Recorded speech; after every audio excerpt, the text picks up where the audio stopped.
Hi hello అందరూ నమస్కారం అండి. మీరు చూసిన మన యూట్యూబ్ ఫార్మింగ్ ఛానల్. సో నేను ప్రజెంట్ ఏం చేస్తున్నానంటే మన మిరప తోటలో ప్రజెంట్ మల్చింగ్ సిస్టమ్ మన మిరప తోట కాబట్టి దాంట్లో ఎరువులు అందించాలి. అది ఎలాగంటే ఒక ప్రాసెస్ అయితే నేను తీసుకోవడం జరిగింది. ఈరోజు వచ్చేసి ఎకరం మన మిరప తోట, ఈ ఎకరానికి మనం ఎలాంటి పద్ధతి పాటించాలి చూస్తున్నారు ఫ్రెండ్స్. మీరు డ్రమ్ములో పొటాషియం మరియు డిఏబి అయితే తీసుకోవడం జరిగింది. ఈ రెండు కూడా పొటాషియం డిఏబి. నేను ఒక ఎకరానికి 25 kg పొటాషియం తీసుకున్నాను.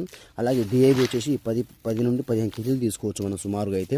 సో ఈ రెండు మందులు అయితే నేను తీసుకోవడం జరిగింది. ఈ రెండు మందులు ఈ డ్రమ్ములో మనకు ఒక అర్ధగంట సేపు ముందుగా నానబెట్టుకొని మనము ఇలా తిప్పుతూ ఉంటే, ఈ కర్రతో మనం తిప్పుతూ ఉంటే ఈ పొటాషియం కానీ డిఏబి కానీ ఏదైనా సరే కరిగే గుణం బాగా ఉంటుంది. మనకి కరిగిపోయింది మనకి హాఫ్ అన్ అవర్ దాకా. సో ఈ రెండు దేనికంటే మనకి మిరపలో ఉన్న సమస్యలు ఏంటంటే ప్రజెంట్ కాయ బరువు రాదు, ఎక్కువగా కాయ బరువు రాదు. ఆ కాయ బరువు రావడానికి బాగా పనికొస్తుంది మనకి. అలాగే చెట్టు గట్టిగా ఉండడానికి కూడా మనకు బాగా పనికొస్తుంది. సో మీకు ఎవరికైనా సరే ఇంకా డౌట్స్ ఉంటే కామెంట్ చేయండి. సబ్స్క్రైబ్ మాత్రం చేసుకోండి ఫ్రెండ్స్.